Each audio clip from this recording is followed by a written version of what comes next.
भर्ती बोर्ड की तरफ से यहाँ पे आवेदन को लेकर के नोटिफिकेशन आया है।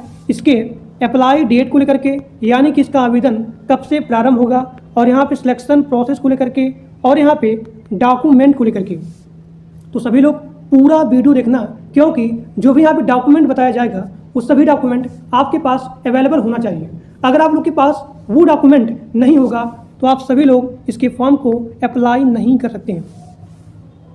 ठीक, तो भर्ती बोर्ड की तरफ से यहाँ पे नोटिफिकेशन आ गया है, और इस पोस्ट का नाम है कांस्टेबल ट्रेड्समैन। यहाँ पे टोटल पोस्ट रहने वाली है 12,000 प्लस, यानी कि 12,158।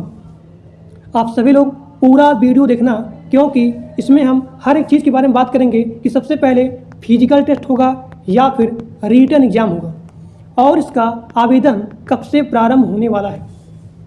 ठीक, तो टोटल पोस्ट आपका है 12,158, और इसका आवेदन ऑनलाइन मोड में होगा। And this is the all India service, चाहे आप मेल हो और चाहे आप फीमेल हो, सभी लोग इसके फॉर्म को अप्लाई कर सकते हैं। इसके सैलरी के बारे में बात करें तो इसका मिनिमम सैलरी है 21,700 से लेकर के 69,100, यानी कि this is the minimum salary and this is the maximum salary. इसके एज के बारे में बात करें तो इसका मिनिमम एज रहने वाला है 18 साल, और इसका मैक्सिमम एज है 25 साल, यानी कि 18 साल से लेकर के 25 साल के लोग इसके फॉर्म को अप्लाई कर सकते हैं। और यहाँ पे एज में भी छूट है, आप सभी लोग यहाँ पे देख सकते हैं, यहाँ पे एज में भी छूट है।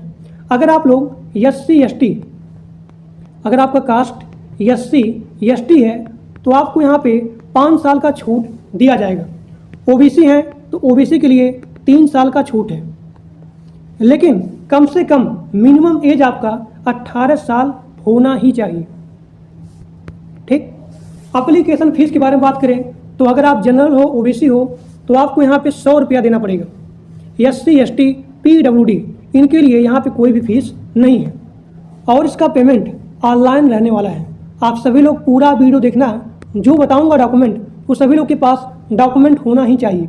यहाँ देखिए CRPF का सिलेक्शन प्रोसेस जो भी यहाँ पे दिया गया है, this is the old notification. अभी जो भी यहाँ पे नोटिफिकेशन आया है CRPF के सिलेक्शन प्रोसेस को लेकर के, तो सबसे पहले आपका होगा रिटन एग्जाम। रिटन एग्जाम होने के बाद यहाँ पे फिजिकल टेस्ट होने वाला है, उसके बाद यहाँ पे होगा मेडिकल टेस्ट। अब बहुत सारे लोग कमेंट करते हैं कि आपने जो भी बताया है ये यहाँ पे फेक है, यानी कि सबसे पहले यहाँ पे फिजिकल टेस्ट होगा, उसके बाद रिटन होगा, और उसके बाद मेडिकल होगा। देखिए, सबसे पहले रिटन एग्जाम क्यों होगा, उसके बाद फिजिकल टेस्ट क्यों होगा, और उसके बाद मेडिकल टेस्ट क्यों होगा। मान लीजिए यहाँ पे 100 कैंडिडेट हैं, 100 यहाँ पे कैंडिडेट हैं। अगर उनका यहाँ पे फिजिकल टेस्ट सबसे पहले होता तो जितने सारे कैंडिडेट हैं वो सभी लोग यहाँ पे एलिजिबल हो जाते हैं।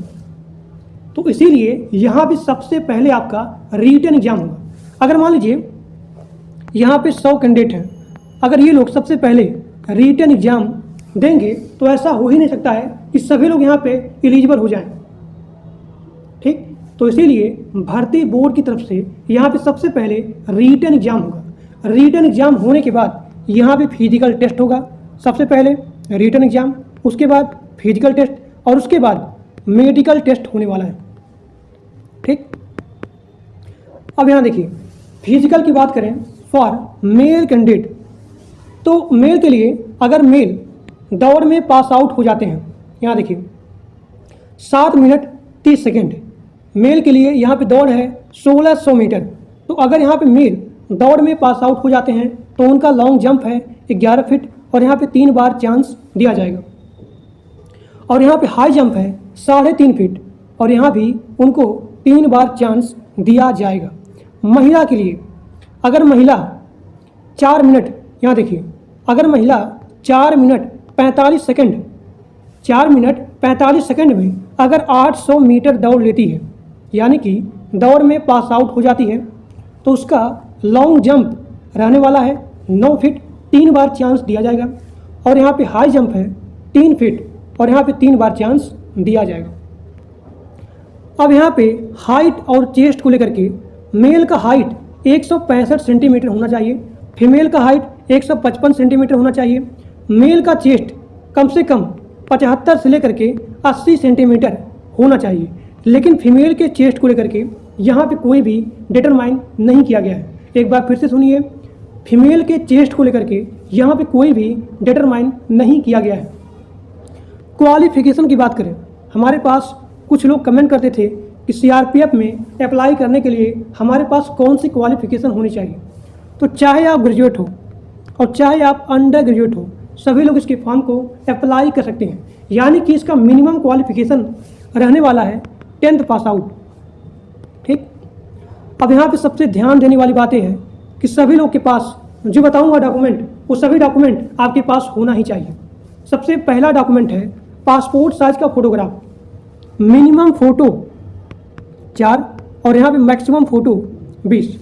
यानी कि अप्लाई से लेकर के ज्वाइनिंग तक सेम फ़ोटो होना चाहिए। और यहाँ पे सिग्नेचर, यानी कि आपका यहाँ पे सिग्नेचर लगेगा। उसके बाद आधार कार्ड। आधार कार्ड आपके मोबाइल नंबर से वेरीफाइड होना चाहिए, लिंक होना चाहिए। तो जिन लोग का आधार कार्ड मोबाइल नंबर से लिंक नहीं है या फिर वेरीफाइड नहीं है, वो लोग सबसे पहले अपने आधार कार्ड को मोबाइल नंबर से लिंक करवा लीजिए। उसके बाद यहाँ पे एजुकेशन सर्टिफिकेट लगने वाला है। अगर आप 10th पास आउट हो, उसका मार्कशीट, 12th या फिर किसी भी फील्ड से ग्रेजुएट हो, तो उसका यहाँ पे सर्टिफिकेट लगने वाला है। अब यहाँ पे अगला आपका है कास्ट सर्टिफिकेट, यानी कि जाति प्रमाण पत्र।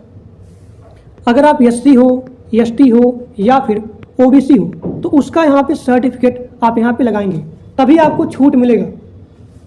अभी मैंने क्या बताया कि एससी एसटी उनके लिए यहाँ पे 5 साल का छूट है और ओबीसी के लिए यहाँ पे 3 साल का छूट है।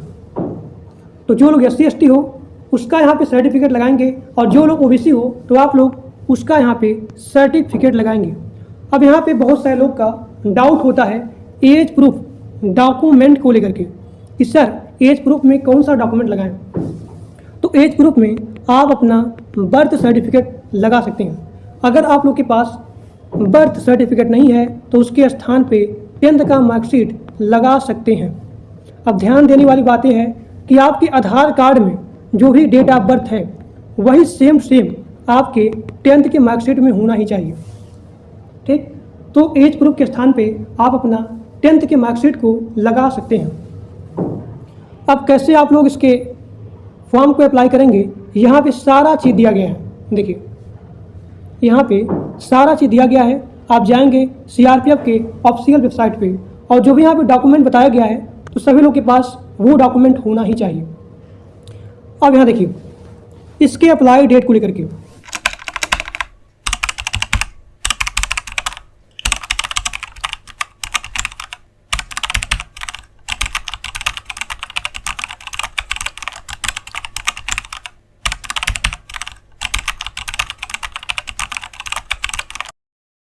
तो आज के लिए बस इतना ही। और जो लोग टेलीग्राम ग्रुप में और व्हाट्सएप ग्रुप में नहीं ज्वाइंट हो, उसका लिंक इसी वीडियो के डिस्क्रिप्शन बॉक्स में दिया गया है। जो भी यहाँ पे नया अपडेट आता है मैं आपको ग्रुप में शेयर कर देता हूँ।